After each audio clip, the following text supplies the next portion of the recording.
I'm looking for another alternative, and I know we had discussed this early on. We considered this even before the coronavirus thing was an issue, and I think there could be a good way of handling this, especially if I can give.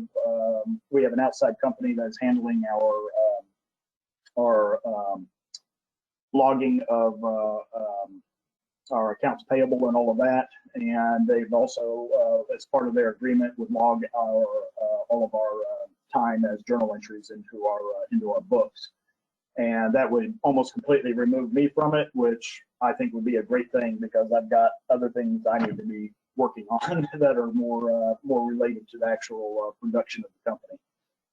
So, understood. Okay. Yeah, that was a great overview. Go ahead, Adam. Brian, tell me the nature of REN Corp and what precisely are you, how are you chopping up this time? Are you allocating it to grants? Are you allocating time to clients or customers, or just kind of tell me how you're separating them up? Mostly it's to clients and customers.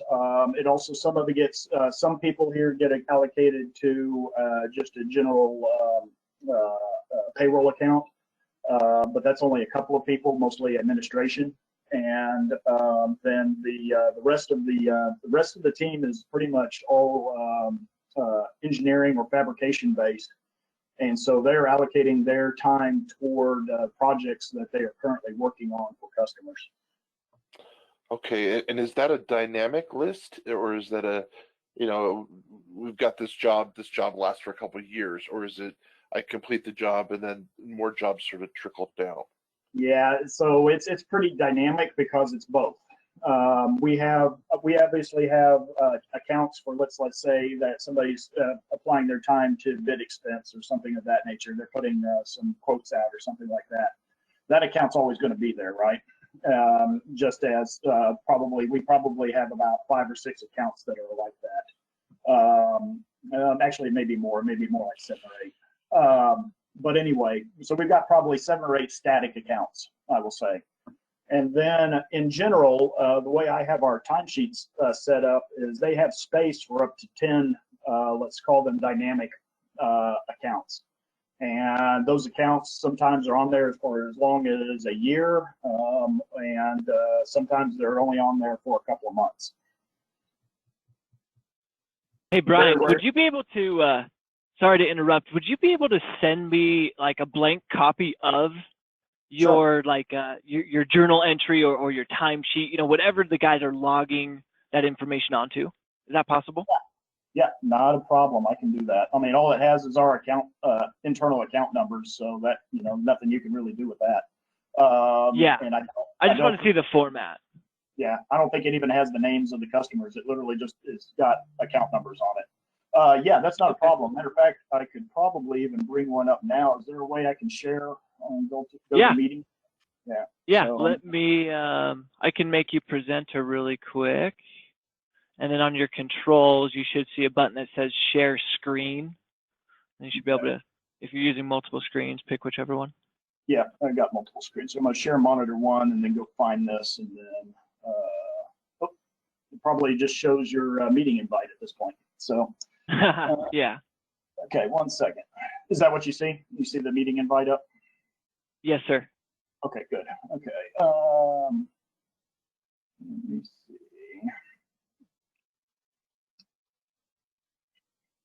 That's an incredible likeness of me, and you too, Nate.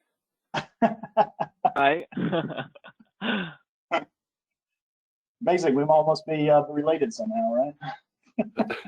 Well, yeah. I've never seen you, but I imagine yours is just as spot on as ours is.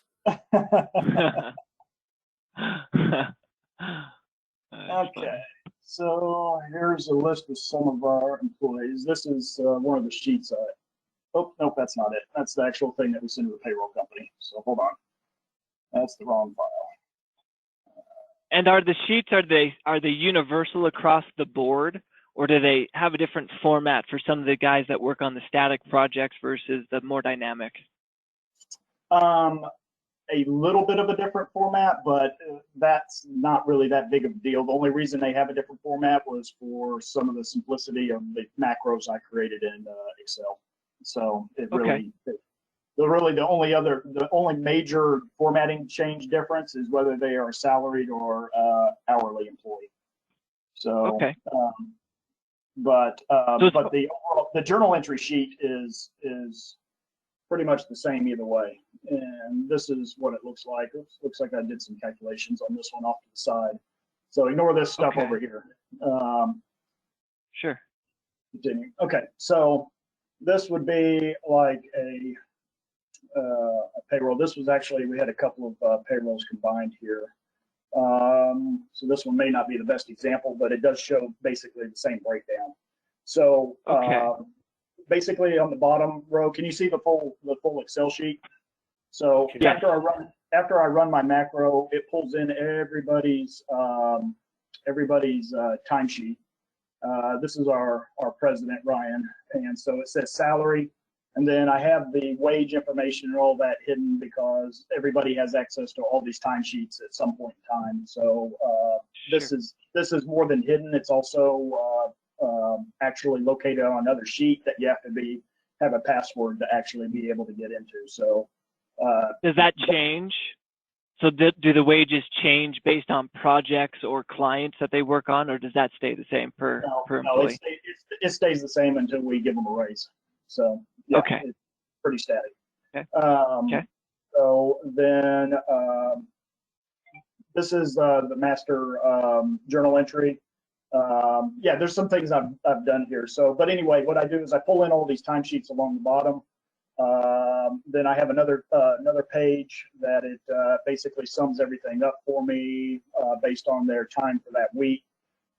This one's a little bit different because I used to have this set up for weekly, and so what I've done was basically have their weekly time, and then I pulled in the other payroll periods and just lumped them in there. So that's a little bit odd. I normally don't do this, but like I said, I have this set up for weekly, and we've now changed to bi-weekly as far as our payroll. So I kind of have to manipulate this all the time in order to actually make it work right. But in general, that's what it looks like. Here's a timesheet again. So these are the dynamic accounts. Okay. And then these are the static accounts, but to be perfectly honest, we don't use all of these anymore. Some of these can go away. So. And each of them has a specified, so go to that first column for me up at the top. Does each of them have the employee number or the SSO number or the project number? Are those all specific? So this is the employee number, right? Yeah, this is the employee number for this employee, right? Okay. And then what it does is it pulls this in, then they put their time in here. It pulls all this in every time I create the timesheets. I create the timesheets every week, and then I update what the projects are. Most of the time, I'm only updating them like once every couple of months, like I said. So anyway. And then down below on the dynamic projects that you've got below, do those project numbers stay the same? These stay the same. Everything from here down stays the same. Okay, good. Okay. So based off of what I'm seeing, the tracking will be pretty straightforward in our system. Whether it's for the static jobs, we've got a way to address those. And then with the dynamic, we also have another way to address those. It'll work the same, just a little different how they enter in the information. And the good news is you will have the ability to go in there and update those job numbers, add or subtract as you need them to.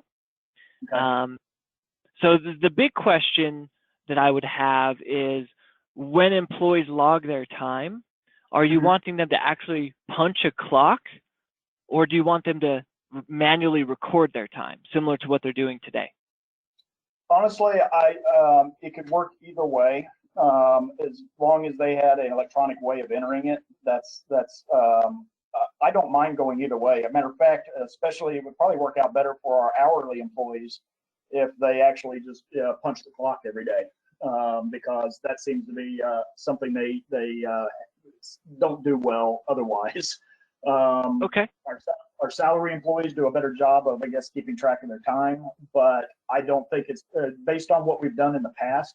It wouldn't be a problem for them to punch a clock either. So Okay. We can do both. Yeah, of course, the salary employees' pay is not based on punching the clock, but the allocation of their time to individual projects is.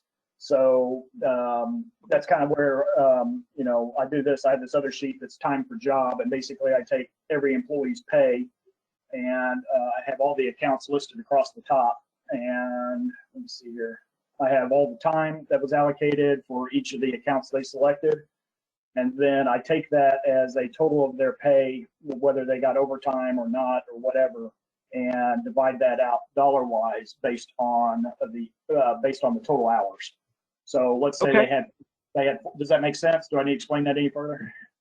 No, that makes total sense. Okay. So Then my next question. Okay, no, go ahead. Then just down here, I have it where it's actually sorting everything and applying it to my yeah, I know this is probably a fairly complex way of doing this through an Excel spreadsheet and macros. But anyway, then it applies to all up here. Yeah, and it's not perfect.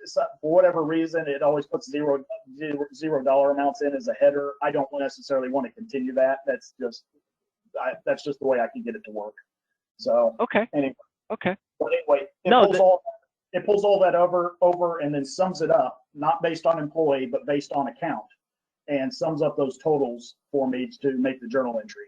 Does that make sense? Yeah. Perfect. Okay. So that was my next question, is the reporting aspect, because you mentioned earlier in the week that you've got a third party that you're sending this information to. Right. And so when you run the report, can you show us a sample report of the information that you need to retrieve, either for a specific employee or a specific project or client? You're looking at it right here. This is all I need at the moment. Yeah, that's it. This format right here of what you see is pretty much exactly what I need. So there's really nothing else. Yeah, it's kind of nice to be able to have some of this where it shows like their hourly stuff and all of that, but I imagine you guys probably already have something that shows, how many hours they're logging and that type of thing, right? Absolutely, yeah. And there's different ways that you can use the system, and it may be a little bit of a trial and error process. I don't think it will be, but just having a better understanding now, our system should be able to accommodate all of your needs. What do you think, Adam? Absolutely. In fact, I think we can do it in 2 reports. Right? So you could quickly toggle back and forth between the employee-centric view that you have with your other sheet, where it broke it out by employee and say, okay, this is what they did, this is where they did it, this is what it cost me. And then we can do one by project to say, this is how many hours total amongst all employees, and this is what it cost me. Yeah. So actually, all I really need is this part up here, to be perfectly honest. This part down here is all created by the payroll company, because this is all dealing with taxes and benefits and all of that, and the way we have all of that allocated. So I could train the people that are entering our accounts payable, who also are going to do the entry into our books for this. Let's just call them the bookkeepers at this point. They don't do all of our bookkeeping, but they're definitely going to do this part of it. Matter of fact, we've been paying them to do this part of it, and they haven't been doing it because I haven't gotten them to that point yet. But all of this information comes directly off of our payroll reports with the payroll company. This is the only information that I'm really generating. So this is all being generated by Excel through the macros. This is all entered by hand off of the report that I get from the payroll company. So for all intents and purposes, you could ignore all of this. So all they would need to do is this, and then I can give them a copy of this Excel spreadsheet with just this Excel spreadsheet. It doesn't need all the rest of this. And they can literally just enter these things in. And yeah, that wouldn't take too long.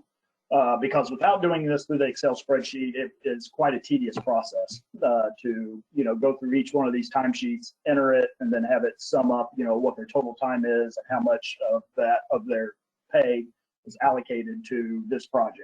But if you have a way of handling this part, then I think we're in good shape. Absolutely. And ultimately, it's going to have a very similar format to this Excel spreadsheet, just by design, the way that the system looks and flows. So, Adam, do you have any other questions before we kind of show them the system?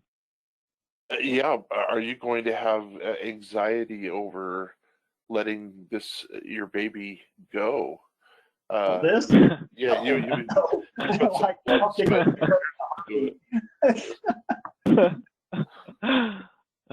separation anxiety from all your macros and your spreadsheet and your formulas. I put all this together when I started having to do this, because the way it was being done beforehand took literally an all day affair. This gets it down to being probably hour or two affair. But the biggest problem with it is collecting all the time from getting everybody to properly enter their time and everything, which if they're doing that through your guys' system, I think that goes away, right? So, absolutely. So, right. Oh, go ahead. I think what Nate's going to show you is he's going to show you from, an employee's standpoint, what that would look like at the clock for the employee. Okay. Yeah.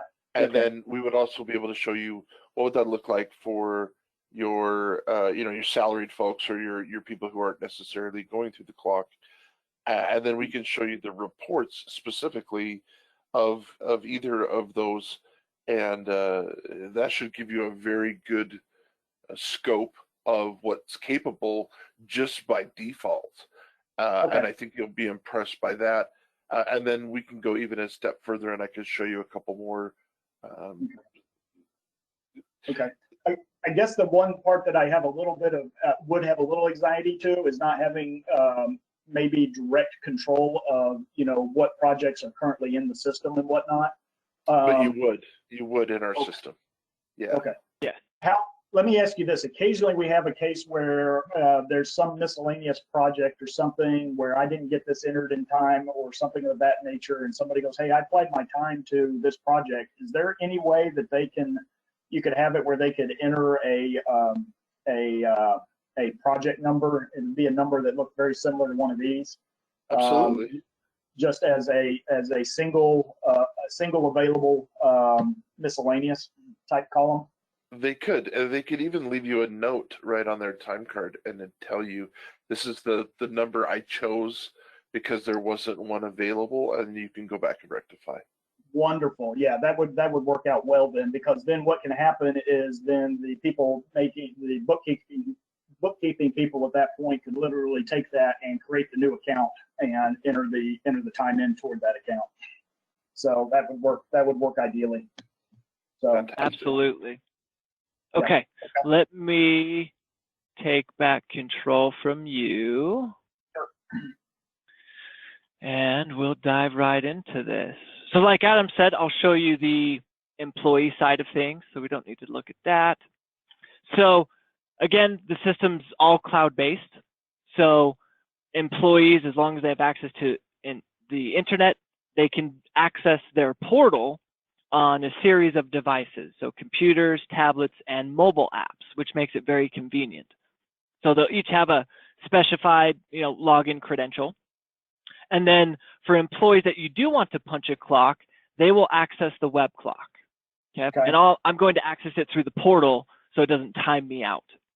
So right as they log in, and we can tie this to an IP address. So if you want those employees punching a clock to use a specific computer or tablet, and you want to lock it and restrict it to a single, or if you want to have it open to their own desk computer, we can do that as well. Okay. So they'll have the standard clock, the in and out features. You can turn on meal and break tracking. So if you want them to clock in and out for lunches and breaks and you want to track those more closely, we enable those buttons. If you don't need them, we remove them so they're not visible. Okay, and then the transfer button correlates with the clock prompts. So the clock prompts are how we record information at the employee level when they're clocking in, when they're clocking out, or when they're transferring jobs, right? Or departments. So what you see now, these are just example questions that I can label the headers whatever I want, and I can make them optional to answer, or I can make them mandatory. So optional means I can leave them all blank and I can still finish my punch. Okay. Mandatory, I would have to enter in information. And there's two ways of doing that. We can design pre-built selections on the back end, which you have access to, and you can add and remove, and you can add quite a few number of selections. I think the box gives you 20,000 characters, and that can result in 50 selections or 150 selections. So there's really no end to how many pre-selectable projects to choose from. Okay. The alternative, or you can use in conjunction, is the ability for them to form fill whatever they want. Okay. On the form fill, right, it just opens the possibility of human error. So you've got project 00351 or whatever, and one guy forgets to put a 0 in there. Right. So you'll still be able to run a report, but it's not going to consolidate the two and show you total hours worked, right? You'll have two line items on that report that you'll have to add together, which is not that big of a deal, but I don't think we want to try and eliminate that. Yeah, the number of employees that we have, I don't think that's would be that big of a deal at this point to handle. And hopefully that only happens, right when a project comes online, and just didn't get a chance to get it in there or something of that nature. So absolutely, that's probably not that big of a deal. So. And okay. Brian, do you understand? I don't mean to demean your. Mm-hmm. I just want to make sure that we're being as succinct as we can here. Sure. That when you clock in, you're just going to say, I'm working on this test stand. Boom, pick it from the list, and then you come back from lunch, and you're going to do something different. That's when you would transfer and say, okay, now I'm working on this account, yes. And when you clock in, then you would put that in there. That's all that they would need to do. Yes. Yeah, I understand that. Yeah. Okay, and you would have full control over what's populated in the lists, or where they're allowed to type in freeform. Okay. Yeah, that sounds good. I don't really see us needing more than one freeform. Maybe two would be acceptable, but one is probably going to cover 99% of any possibility that we have. Sure. Sure. Yeah. Well, and because we do custom fit this to you, obviously we've got kind of all the bells and whistles turned on. Mm-hmm. To show you examples so that we can be versatile in that. But, when we build it for you, then it's, the rails are pretty rigid. And, we guiding the employees exactly the way we want them to go. Right. Understand. We've experimented with this, like I said before, with a time clock that we literally just was a physical time clock that we bought, off the shelf type deal. And what we discovered was, we don't want them necessarily clocking in, every 15 minutes, because they change jobs or whatever. But if they did change, if they're going to if they're working on project A for 2 hours in the morning, and then they expect to work on they got to do something for 10 minutes to the other one. But they plan on coming back that afternoon to clock in for the other one. Well, don't worry about the 10 minutes. That's not what we're looking for here. The reason that we segregate all of that out is for our purposes of being able to bid jobs and things like that, to know what past jobs that were similar, what we spent time-wise on them, and that type of thing. Okay, perfect. Okay. And one last thing with the prompts is they don't have to be globally set for each employee. So if you've got 5 employees that need a location specification and 5 other employees that don't, but they need a job specification, we would just create a group and label that group however we wanted to. And we would say, okay, we're going to assign the location prompt to group A and the job prompt to group B. So that way, not everybody is seeing everything. I forgot to mention one other thing earlier about my sheet there. Some of those are created. You brought up a point that we've got, let's say, 5 guys that their time goes toward electrical engineering. We've got a couple of guys that go toward mechanical engineering, and we do segregate that out, but that is based on the employee's role. That time is allocated based on the employee number, let's say. So, and that's how we divide that out. Is that still possible? Absolutely. Yeah. Yeah. Okay. Think of this like a Russian nesting dolls. Okay. Right. You choose the one, then we know what's inside that, and you can drill down to the size that you need. Okay. Versus one size, everybody's got to click through 10 things to get to the one that they're sure of. Let's just start them at number 10. So we would define that in implementation for you. Okay. Sounds good. Yeah. So for the salary, please. Oh, sorry. Go ahead. No. Go ahead. So for the salary employees, they have a timesheet. So just like the one that they're populating now, you're right, manually filling in time. Okay. And it's the same idea here. So employees that punch a clock, they're going to see all their punches. Let me go back a pay period. They're going to see all of their punches. Okay. Now, it's up to you what happens if they make a mistake, right? Okay. Inevitably, someone's going to forget to clock out. Maybe they select the wrong job or the wrong project number. Do you want management to be the sole editor and the only people responsible for fixing those mistakes? Yes. Or, yes? Yeah. Okay. Yeah. So for the salaried employees, or they can fix their mistakes otherwise. The salary employees obviously not, since they're entering it in anyway. That's perfectly fine. But yeah, I think they need to inform management if they have a issue with punching in or punching out. The only other issue is, will they have the ability to punch in and punch out remotely?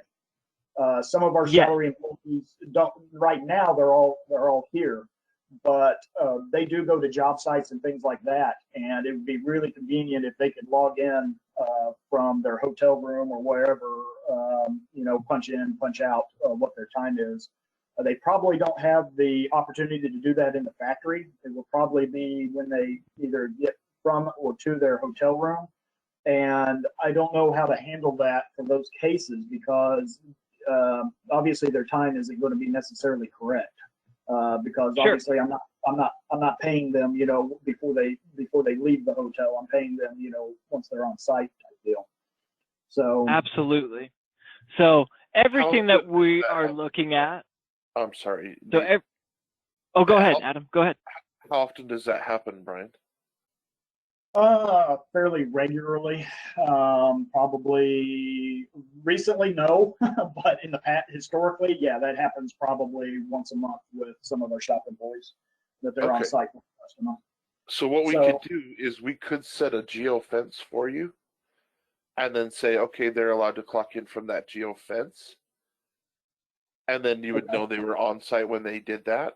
Or we can remove the ability for them to do that at any given time, and then on an individual basis, and then turn it on or off just like a faucet. Now you'll be able to clock in and out from anywhere or access this from anywhere. Now you would only be able to do it from this location. Okay. So what you're telling me is that while they're here, they clock in or clock out from, let's say, the computer that we have out in the shop, right? Yep. And that's the only way they can clock in or clock out. But when they go on site, I either put in something that says they're on site with somebody and they can clock in remotely, or they can use their mobile phone, but only from the warehouse or only from the hotel. Okay. What about overseas? Is that going to be an issue? We used to do a lot overseas. Right now we're not, but it could foreseeably happen pretty soon again. Yeah. As long as they've got access to the internet, so they introduce like the international, roaming or whatever. Yeah, they can still access this mobile app. It'll still work just the same as if they were local. Okay. Or they, Will as it long as they have the internet. Yep. Yeah, it Yeah, only those works have the internet. and sometimes we don't have internet. But in those cases, they could do the same thing they're doing right now, which is just send their time to our shop manager or whatever and have him enter it, right? True. Yes. Correct. Yeah. Okay. Correct. So for the salaried employees, they can log their time either through their mobile phone. So they open up their app, the clock's disabled, but they do have their time sheet. And Okay. it'll be broken up by their pay period. And I can't click on this mobile emulator, but so I'll go back to the online portal where we just were. Then here, we give them essentially managerial rights. So over here on the left under actions, for employees that just punch the clock that can't edit their time cards, they only have the ability to send notes. Okay. Right? So this would be a way for them to address a project that hasn't been loaded into the system yet, address a missing punch, whatever, right? 4,000 characters. Okay. Okay. Okay. For the salaried folks, we turn on the edit capability. So they can come in every day, multiple times a day, the end of each week, whatever your process is, and they can click the edit button. Okay. And that allows them to do one of two things. They can enter in a start and a stop time. And then we also have the clock prompts in an associated column. So they can still specify the job, the client name, right? And they can tell you start and stop time. Okay. Or if you don't necessarily need a start and a stop time, we can just say, tell me a bulk amount of hours that you worked. Okay. And then tell me the information, right? The who, what, when. Yeah. Yeah. Okay. Okay. And then if they need to add by your design, Brian. Say that again. I couldn't hear you. Sorry. Yeah, it's going to be by your design, right? So we're going to follow the path you've already established that's working for you. Okay. We just want to make sure that because we have all the options on, that doesn't become confusing for you. Okay. Yeah, basically what we have now is, if you saw our timesheet, is we have 6 clockable times per day. So you got in and out morning, and then a lunch, and then in and out for the afternoon, and then a in and out for the evening if you happen to be working in the evening.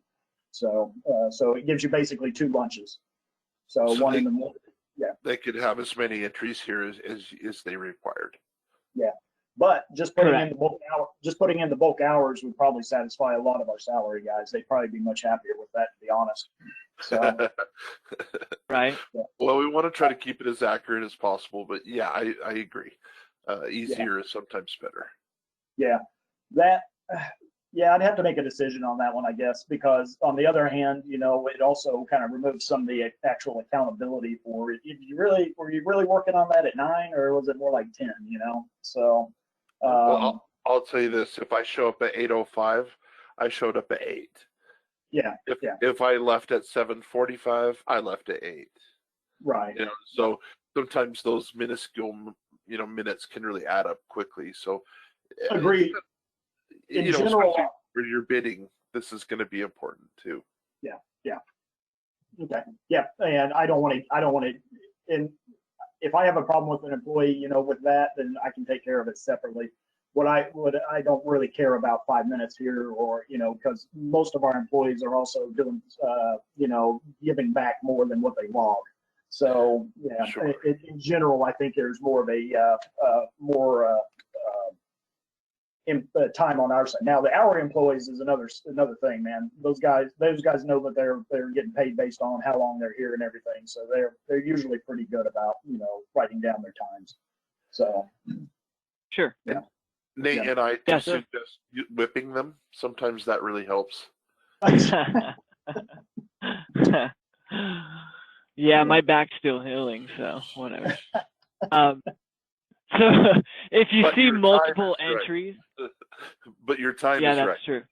Yep, my pay. Yep, won't happen again. I promise. Well, you know what? I have threatened, just literally. I've told them in the past. I was like, "Don't turn your time in. I'm not paying you." and I've actually had to come, follow through on that threat before, and that's amazing how that once you follow through on that seems to get their attention. So Straighten them out real quick, right? Oh yeah. That's funny. So logging the time, extremely simple, right? If they do need to add multiple entries, that's what the add button is for.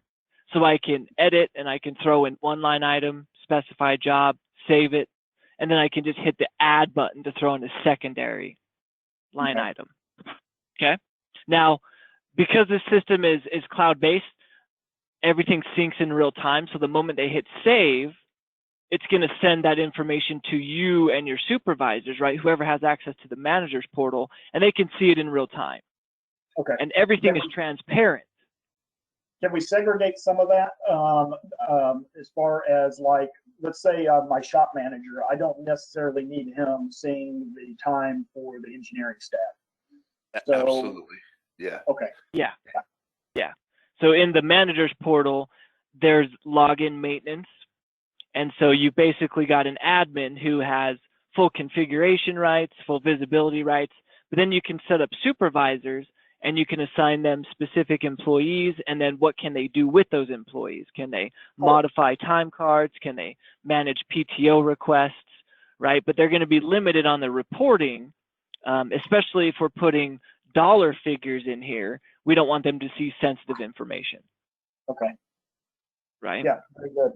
Hey, you just brought up something else with your PTO statement.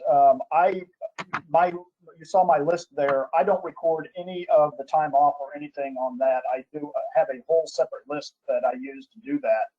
Do you guys have a way of summing that and tracking that based on a employee's anniversary date?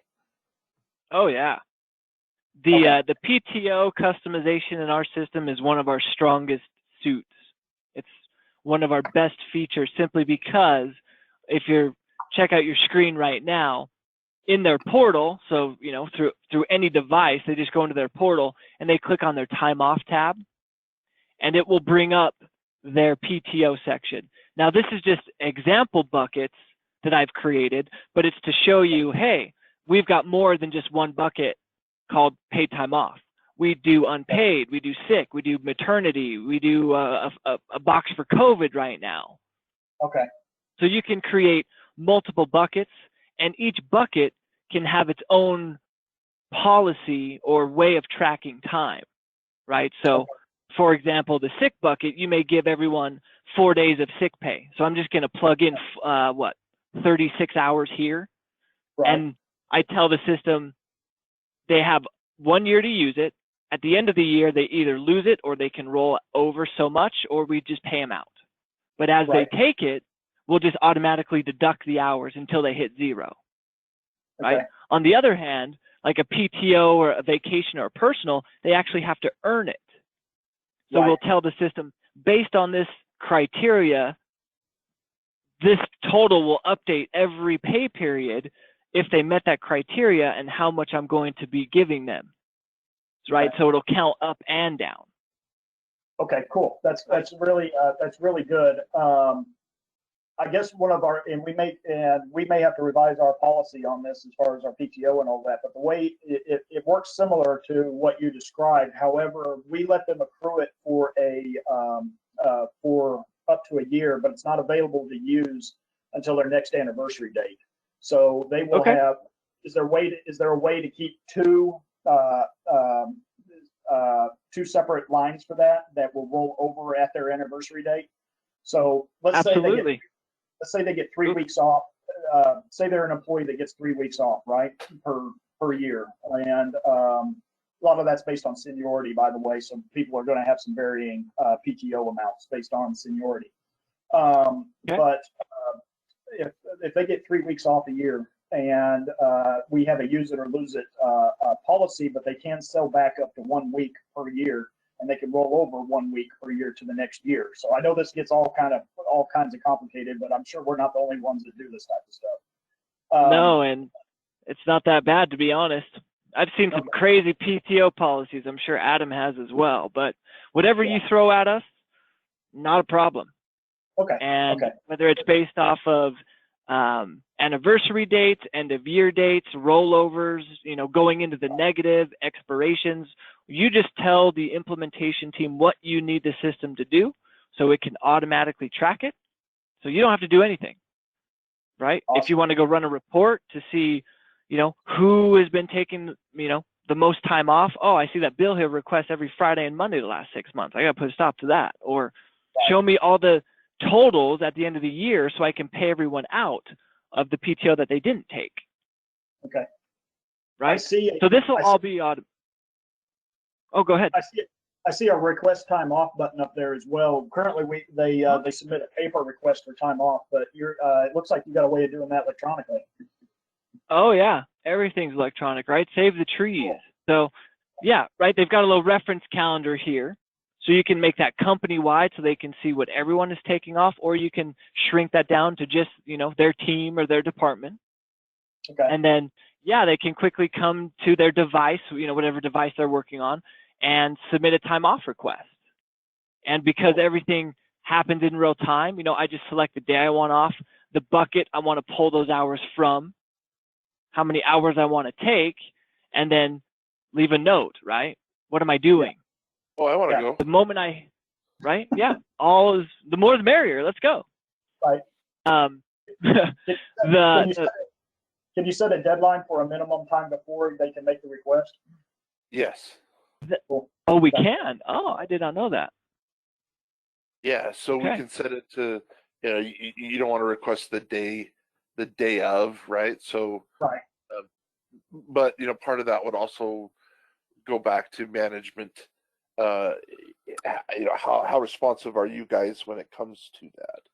Because our management, I could ask for time off and it gets approved and then they forget. Or, if sometimes you're sick, you're so sick you don't even have, you can't even submit a sick request, but you've made the phone call. I'll get to it tomorrow. Is that acceptable or not? Or right. Yeah, I don't want to be like real incredibly rigid about that, but I also don't want to start a habit of, I'm not coming in today, so I'm going to submit a request to be off, today, an hour after others are already supposed to be there, so. Yeah. If only, right? Right. Yeah. So you get where I'm going with that, right? Yes, I do.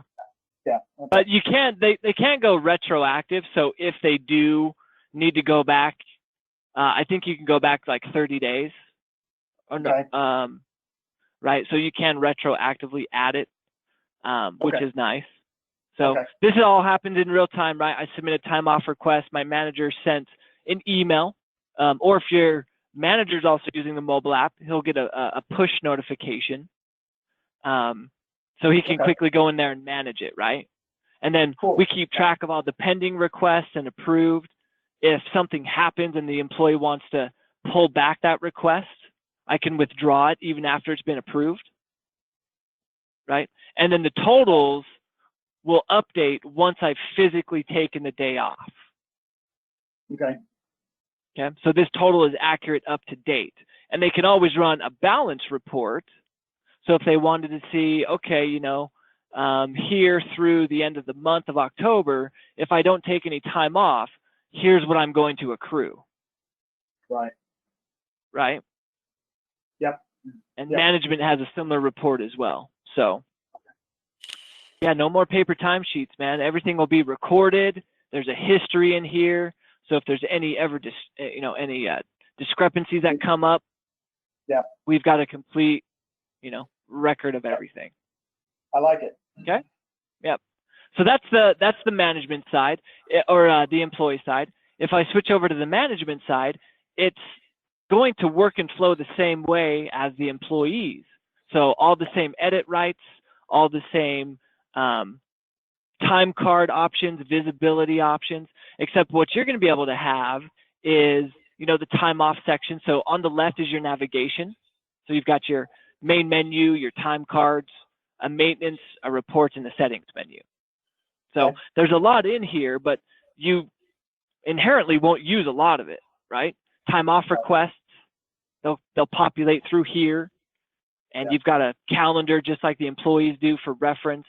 And then you just expand these to see the who, what, when, and where, and if they've got enough time, and approve it or deny it on the right, leave a comment, and then they're sent an email letting them know.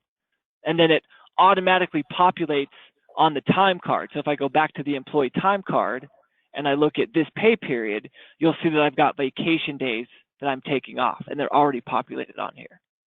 Okay, cool. And like you said, you can go back and management can go back and edit that. So if you had any problem with, like, let's say an employee requested time off, but then they ended up coming in anyway because of something or whatever, then you can go back and retroactively, nope, they didn't actually take vacation that day, right? Exactly.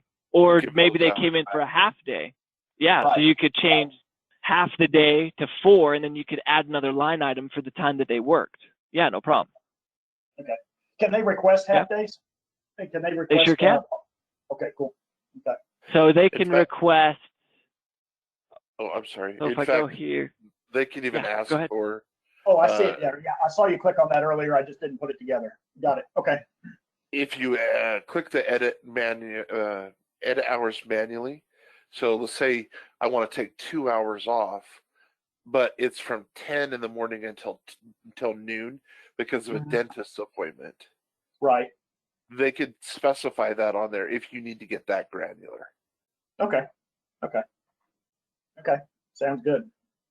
The other thing on the management side there that I'm sure Nate was getting to, the visibility here for you, you get to see, Harriet has requested this type of time for this day. Here's how many hours he's asking. And then here's his balance as of right now, right there for you. So your decision, you don't need to leave the screen. You don't need to check anything else. You don't have to open a drawer. You don't have to sign a piece of paper. It's all right there. Yeah. Maybe this doesn't work for you, and you say, you know what, maybe you better take sick time. You have the right there to change that from vacation to sick time, and then that would become conditionally approved and go back to the employee to say, I'm sorry, we can't give you vacation, but you're willing to take sick time. You have at it. Then it's in the employee's hands, and they're more the master of their own destiny, and your liability drops off. Okay. Cool. Okay. That sounds good. Yep. So super simple, very informative, and so you'll spend some time in time off requests. The employee setup, we'll get all of the employees in here initially, we'll classify them, but then you go back over if you need to, and this is where we define what clock they want to use. Okay. And when we do need that mobile capability, all you need to do is just turn that from yes to no, and then while it's turned on, we want to enforce the geofence and the geotagging so we know they're in the right area. They're not doing anything funny. Okay. Right? And to manage the geofence in the settings menu, you have complete control over that as well. Down here at the bottom, geofence management. Okay. What does that look like? Yeah. So it's super simple to set up. So you can see my active fences here. I can turn them off if I need to or leave them alone. And then to create a new fence, I just come in here and, label the fence whatever I want. Okay. Bob's fence. Put in the location that I need. And then I specify what's the area, right? 320-foot parameter or up to a mile. Okay. And then do I apply to everyone or just certain people? And then do I want a real-time notification if an employee is outside that area? Okay. Right? Because we don't prevent them from clocking in or out. And that's both good and bad. Right? We still allow them to punch. Yeah. But you're going to get notified. And there's a little icon I'll show you that is normally green when it's good, but if they're outside the area, it turns bright red. Where in the world does this work? Is this just the U.S.? Is it North America? Is it North America and Europe? Is it North America, Europe, and China? Give us any address that you want. I think it's anywhere. Yeah. Go ahead and Anywhere put that whatever they've got address. cell service. Historically, we've done a lot of business in England, in Germany, and in China, and South Korea. Yeah, I don't. Go ahead and put it in there. Oh, nope. I'm trying to. I'm gonna try and find like a German address. I can give you a German address. Give me 1 second.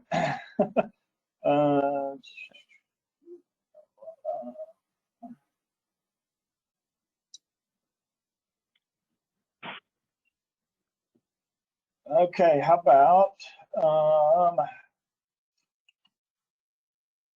99734 Nordhausen. Germany. Yeah, Right there? Germany. Nordhausen, Germany. Yeah. There you go. Longstrasse 6. Yep, that looks like Nordhausen. I've been there a few times. Oh. Yeah. Nice. Yeah. I've never had that request before, so that's pretty cool. Yeah, and as long as they've got a cellular network and they can access the mobile app and clock in and out, boom. Yeah. Okay. Good to go. Okay. Yeah, it's actually showing a little bit outside of town, and their factory's actually in like the town center, right there where it says Nordhausen. So if you click on the map, if you just click on the map, it'll move that center point for you, so you can be much more specific. Awesome. Okay. Very good. Okay. Very cool. Okay. Yeah. Okay. Right. And then on the employee time card, so that's where you'll spend majority of your time is in the time cards. So if I go look at like today's entries, it'll show me real-time information of when employees are clocking in. And then if your team, the salaried guys, are inputting time, the moment they hit save, that'll flow over as well. Okay. Okay. So no icons by these punches, but Phil Collins here, he's my mobile guy. So you'll notice that I get this little green icon. So that tells me, one, a mobile device was used, but secondly, I've got GPS information on him. Okay. I don't know if we need to quite go that far, but you never know. So you never know. You don't need to tell them. Hey, that's right by one of my favorite restaurants there, Nate. What did you choose up? That's right by La Cucina. Yeah, that place is very tasty. Okay, very cool. Yeah. And then depending on what color that icon is, if they go back in there and turn off their location settings, we'll still see that a mobile phone was used, but we don't have any GPS information on them. Yeah. Okay. Right. Okay. So, yeah, pretty in depth if you want it there. The geotagging is an additional monthly cost. It's $30, but it covers every employee. The mobile phone is included, and they can clock in and out all day long. But if you wanted to track their location, that's an additional charge because we work with Google. Okay. If we were in business where we were actually going to, like, our customers were like, if we're a plumber or something like that, I could see where that could be, kind of useful. Hey, were they actually where they were supposed to be? But for the most part, we're putting them on an airplane. They got to get a taxi cab and show up at the factory and, wherever. And they really don't have a way of leaving otherwise, unless they're with the customer, which we don't really mind. So yeah, I don't really see that as something that we need at this point. So, but it's good to know that it's an option. So yeah, there if you need it. It's really cool. We'll tell you that. Yeah. It's only getting better, right? Especially now with everyone working remote or whatnot. It's just good to have the option if you need it. Yeah. Okay. Okay. So time cards are very simple. Let me ask you one. That can be added on at any time, right? Yeah. Okay. Correct. Okay. Yep. You just give us a call and say turn it on. They go flip the switch, and then you'll see that $30 increase on your next monthly invoice. Gotcha. Okay. So yeah, the time cards will reflect, right? You'll have the same columns, which represent those clock prompts, and everything is editable as a manager, just like on the employee side for the salaried guys. Ins and outs, But there's all sorts of rules that you can put in here, like automatic lunch deductions, clock rounding. We will set up the overtime rules accordingly, so that's all automated for you. And then everything's tallied out for you, unlike your spreadsheet where you have a formula, but you have to tell, which cells to add together. This one, it'll just show you automatically, right? Here's the days that they worked. Here's the projects they worked on. Here's the hours, right? Here's a mistake of one of your hourly employees. They forgot to clock out, right? If they send you a note, let me go find a note on a time card. Let me go back a pay period. And how many in and out sequences can they have? Is it pretty much unlimited, or is it, because to a certain degree, like I said earlier, I don't want them clocking in and out every 15 minutes between things, but if somebody had, let's say 3 different projects they worked on in a day, but they were here all day, they could clock in and out for each one of those projects, correct? They could, but that's what the transfer button is for. So rather than have them clock in and out, stay clocked in, but hit the transfer button and just transfer from one project to another. Cool. Yeah, that's much easier. Okay. Yeah. That sounds good. Yeah, much easier. So that's what you'll see, right, is multiple line items with different jobs specified and then the hours represented for each job. So everything is broken down for you right on the time card. And if it makes it easy for you, up in the right or left top hand corner, I can just quickly get a PDF view, and it's really clean looking, right? And it will show me all the information that I need for that pay period. Yeah. Right. But it's not specifying jobs. Mm-hmm. Right? So that's where the reports menu come in handy, is down here at the bottom. We give you 19 stock reports, and they're all fairly simple, but they do show different information. And the summary report is the most common because I can filter by different information. So let me back up one sec here. So in the employee setup, you specify clocks, you give them login credentials, the ability to reset, but then you've got these data fields. So these are optional, but it allows us to classify employees so we can create groups, so we can create clock prompts or geofences for those groups, but also so we can filter and do customizations for individual employees. So we can specify, run a report for this type of employee or this department. Within that department, we want to find the jobs or the projects that they worked on. So by running a simple summary report, we select the date range, the employee, but then what additional data fields do we want? Do we want one of those data fields that we've created or populated, or do we want to use one of the clock prompts to show, hey, for this project that they selected for this time frame, show us and break it down for us? Right. Okay. Yeah. Yeah, looks really good. Yeah. Yeah. Yeah. So extremely simple, just a couple clicks of a button, specify the information that you want to find, and it's right there for you. And then you can print it, you can throw it into an Excel spreadsheet, so if you need to add to it or manipulate it in any way. And the reporting in here is really amazing, and that's Adam's areas of expertise. So Adam, is there any other reports that you would want to show him that would be beneficial for him? Well, you betcha. Go ahead and click on labor report there. The labor report's going to do the same thing, but from a different view. So make sure you choose one that's finalized.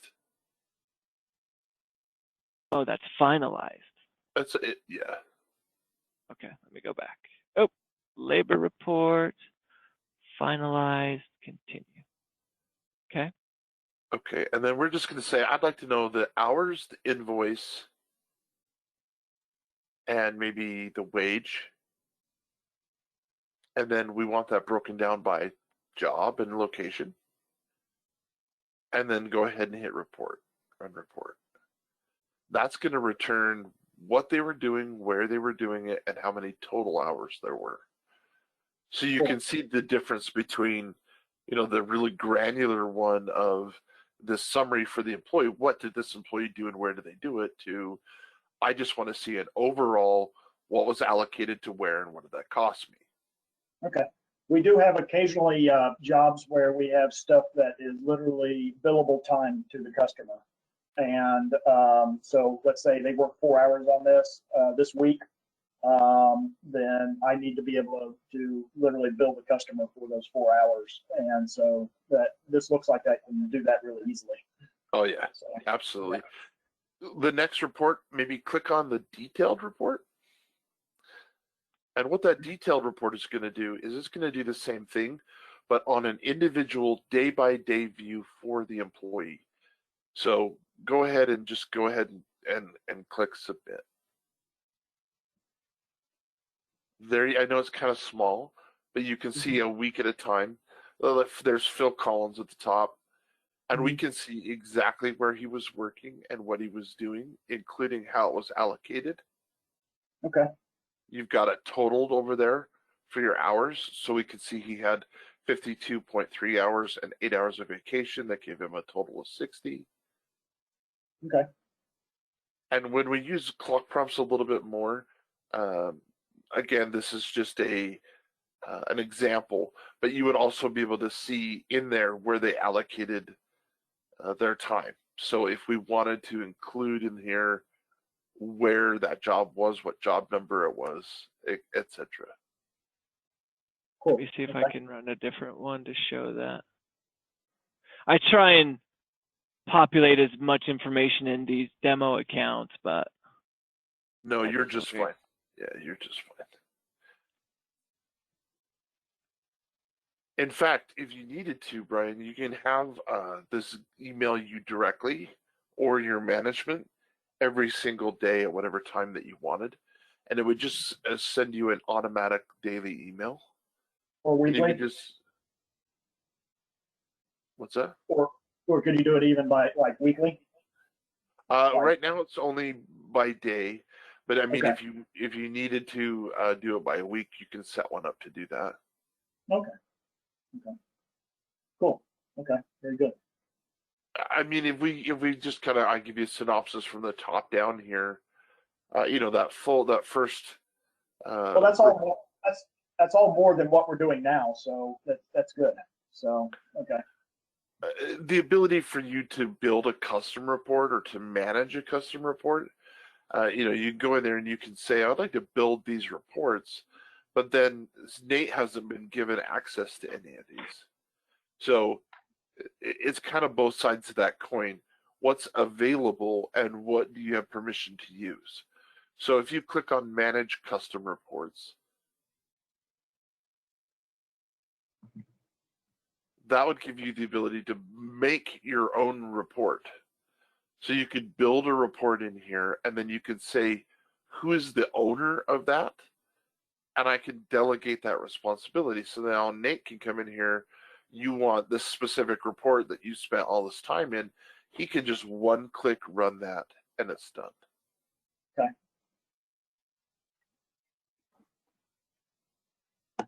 Yeah, that all looks good. Now, you mentioned also being able to import this into QuickBooks. Not necessarily. We don't do our payroll in QuickBooks in a traditional way. So we do it through that journal entry. So that's and I really don't want to go that way. I do not blame you. I do not blame you. I guess and you're still with. Oh, I'm just gonna ask. Are you still with Alliant? You are, correct? Okay. Correct. And they've been doing a great job for us. So, matter of fact, they our old company that we used to be with, was a lot less responsive and didn't take care of things as well. Seemed to have trouble with getting stuff. They were a much bigger company. Alliant's kind of a smaller company that's here local, and they're doing a really good job for us. So, yeah. Nice. Well, I'll let them know that we spoke. I'll get in touch with them. Okay. Yeah. Yeah, because that was one of the reasons they're the ones that suggested you guys in the beginning as the way to integrate this with them. So yeah. Yep. So what will happen now is not only can you output this into multiple different formats, which means if you needed to put it out into a Sage format, or you needed to put it out into an Excel detailed report or whatever, you have the ability to do that. But since we have an integration with Alliant, now you'll be able to go into the maintenance menu and just say, I'd like to finalize my time card under the maintenance menu there. I want to finalize my pay period, and that will tell you, here's some things that you need to finish before you do this. But as soon as you've completed those items, you click the box, you hit finalize. That will send all of those in their digital form to Alliant without you having to do anything. It uploads right into their system.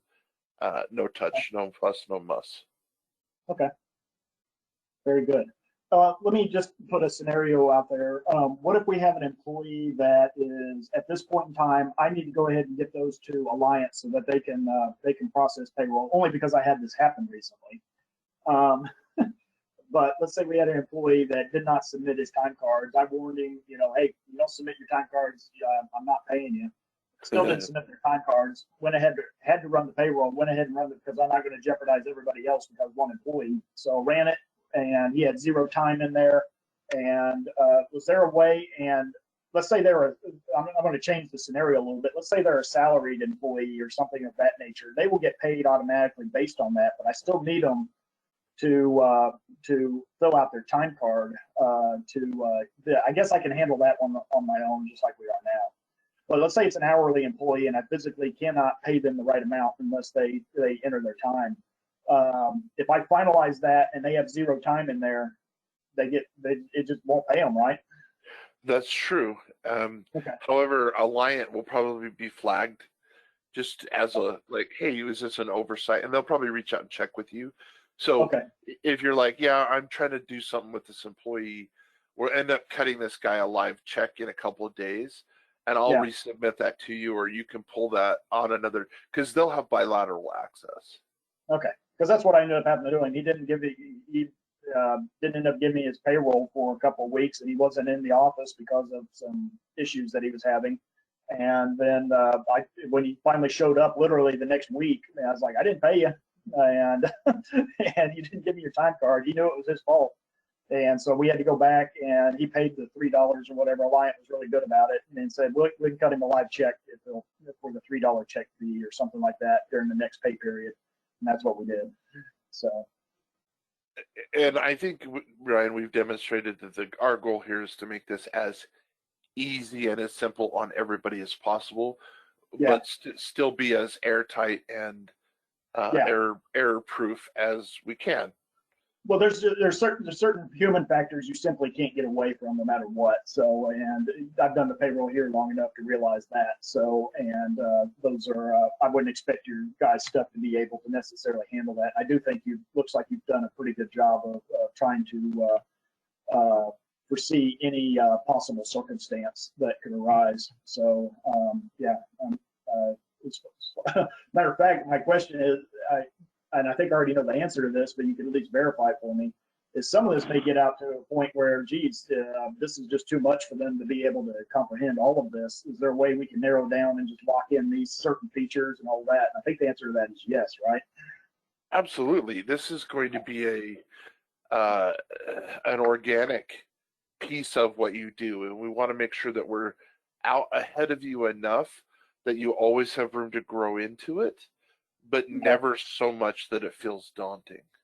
I don't ever want you to be overwhelmed by any of this. You've always got support. You've always got access to Nate and myself.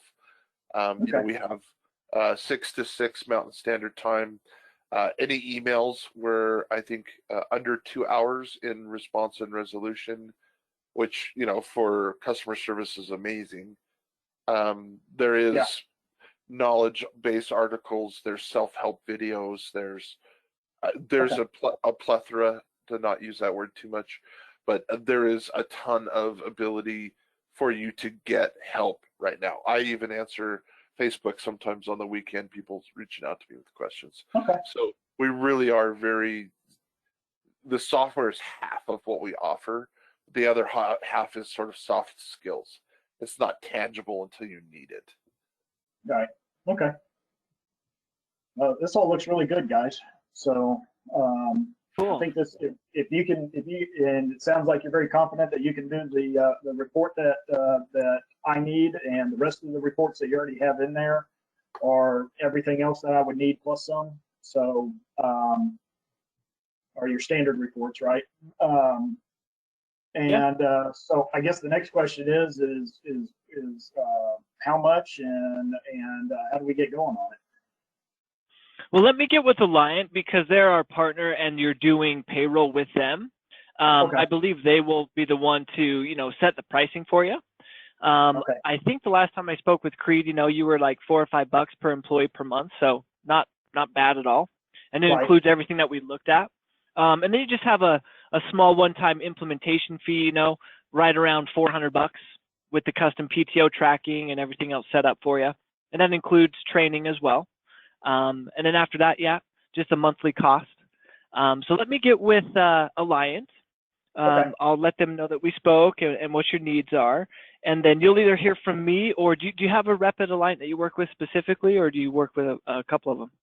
No, pretty much specifically, I work with Lori. What's Lori's last name? Lori Douglas is who I work with majority with the payroll stuff. We also are doing some of our HR stuff for them, but I don't necessarily have a contact. Lori's our payroll contact. Okay. So. Well, let me reach out to them, and you will hear from either them or myself, hopefully by the end of the day, if not the first part of next week, to get you set up and going. We're looking at just a week, 5 to 7 business days. Okay. And a lot of that just depends on, your schedule to just sit down with your rep and talk about all the nitty gritties, how to get everything set up. And then once it's set up, they just do a training with you, and then we just pick a date and you start using it. Okay. That sounds good. Okay. Yeah. So Yep. I'll get all that dialed in, and I will be in touch in the next couple of days. And in the interim, if you have any other questions, just let me know. Okay. I do have one more that I want to throw a curveball your way here. Is there any way to allocate certain employees as contract employees and they don't get reported on your normal payroll, but you could still track their time? Absolutely. Yeah. If you go into, I love curveballs because you can hit them farther. If you go into the employee setup, so not only is we're looking at Tommy here, we can designate the employee type. He's a contractor. He's full-time. He's part-time. He's a 1099. And then up at the very, very top, you can see it says export block. We would just turn that on to blocked, and that means it would not transmit any of that to payroll. Got it. Okay. Okay. Cool. Okay. Yeah, that's cool. I like that. And then you can segregate them on all your reports by the employee type then. Absolutely. Yeah, we could even build you smart groups so it can group them without you having to do anything really. Okay. Yeah, very good. I like it. Okay. All right. Yeah, that's the last thing I could think of. So at the moment. Cool. Well, anything else, you just let us know. And I got another call coming up, so I will get everything together. We'll be in touch. And Brian, it was a pleasure, man. I appreciate you taking time today. And Adam, thanks for your help. Yeah, I appreciate it, guys. Thank you very much. Have a great weekend. You're welcome. Thank you. You too. Okay, guys. We'll talk to you soon. Have a good day. Okay, bye.